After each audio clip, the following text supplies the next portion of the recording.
On a quiet Saturday morning, 12-year-old Emily sat on a folding chair outside her small house. A collection of her colorful paintings spread across a makeshift wooden table. Her tiny hands trembled slightly, not from nervousness, but from the chemotherapy treatments she had been undergoing for months. The hospital bills were overwhelming for her single mother, who worked 2 jobs just to keep the lights on. Emily, determined not to give up, decided to sell her artwork in hopes of raising a little money to help with the costs. Her paintings, full of bright sunrises, blooming flowers, and hopeful skies, told a story of courage that she herself lived every day. Most people walking by glanced at the table with polite smiles but didn't stop, and Emily's hope began to sink with each passing hour. Just as she lowered her head, a tall, well-dressed man in a sharpsuit stopped in front of her display. His dark skin glistened under the morning sun, and his presence instantly drew attention from those nearby. He leaned forward, studying the paintings with genuine interest. "These are beautiful," he said warmly, his deep voice both commanding and kind. Emily's face lit up with surprise, and she shyly explained that she loved painting because it made her forget the pain of chemo.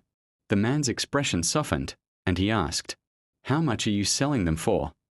Emily hesitated, embarrassed, and whispered, $10 each. "I just want to help my mom pay for my treatments." The man stood in silence for a moment, then smiled. "I'll take them all," he declared. Gasps rippled through the small crowd that had gathered. Emily's eyes widened. "All of them?" she asked, her voice barely a whisper. He nodded and pulled out his checkbook. But instead of writing a small amount, he scribbled down a figure that left Emily's mother, who had just stepped outside, completely speechless. The man handed her a check for $50,000. "No child should have to fight this battle alone," he said. Tears streamed down her mother's face as she tried to thank him, but words failed.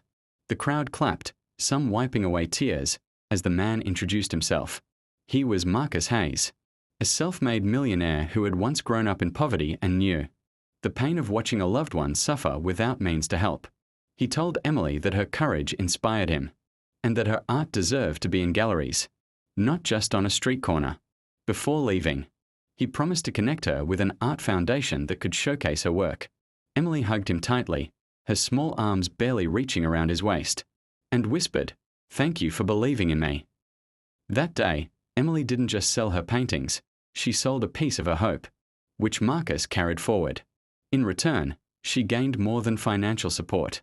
She gained a future filled with possibilities, proof that kindness can turn even the darkest struggles into something beautiful.